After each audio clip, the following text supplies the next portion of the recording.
এক দরিদ্র লোক ও তার স্ত্রী পাহাড়ে বসবাস করত। বেশিরভাগ সময়তে এই পরিবারে নুন আনতে পান্তা ফুরাই, মাঝে মধ্যে না খেয়েও দিনটাকে পার করতে হয় মোট কথাই বাঁচার সংগ্রাম। একদিন লোকটি রুজি জোগাড় করার জন্য পাহাড় থেকে অন্য কোথাও যাওয়ার সিদ্ধান্ত নেয়। বেরোবার আগে স্ত্রীকে বলে, আমি দীর্ঘদিনের জন্য বাহিরে যাচ্ছি, আমি তোমার প্রতি বিশ্বস্ত ছিলাম এবং থাকব। প্রতিজ্ঞা করতে পারবে যে তুমি আমার অনুপস্থিতিতে আমার উপর বিশ্বস্ত থাকবে? তার স্ত্রী মাথা ঝুঁকিয়ে হ্যাঁ সূচক সম্মতি জানালো। অনেকদিন পাহাড় বয়ে নিচে নেমে এলো লোকটি।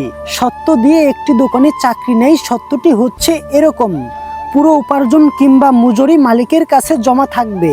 কাজ ছেড়ে চলে যাওয়ার সময় সেই অর্থ ফেরত নেওয়া হবে। মালিক গরিব লোকটির কথাই রাজি হলেন।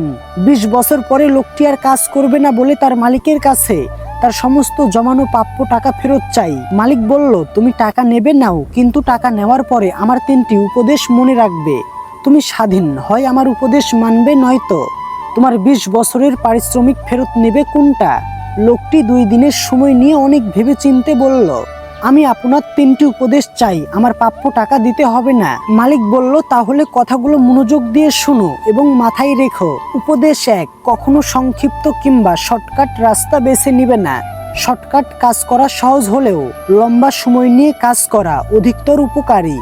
উপদেশ 2, কোনো কিছুতে হুট করেই আগ্রহ দেখাবে না, ধৈর্য ধরে উপসংহারে উপনীত হওয়ার চেষ্টা করবে। উপদেশ 3, কারো সম্পর্কে ধারণা নেওয়ার আগে পুঙ্খানুপুঙ্খভাবে চিন্তা ভাবনা করবে।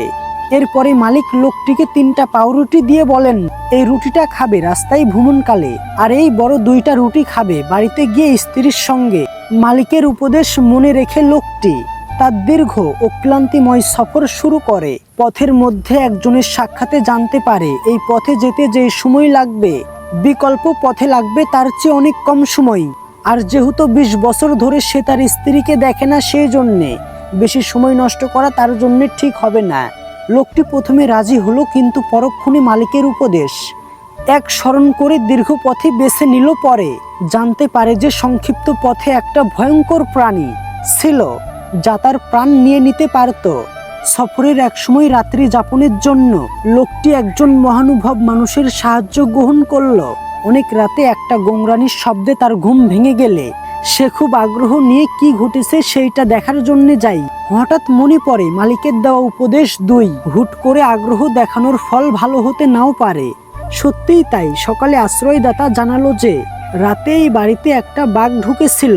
অবশেষে একরাশ ক্লান্তি নিয়ে দীর্ঘ পথ পাড়ি দিয়ে লোকটি 2টা পাউরুটি হাতে নিয়ে বাড়িতে পৌঁছাই। ঘরে ঢুকতে যাবে এমন সময় জানালা দিয়ে উঁকি মেরে দেখে তার স্ত্রী আলিঙ্গনরত একজন পুরুষকে চুমু খাচ্ছে।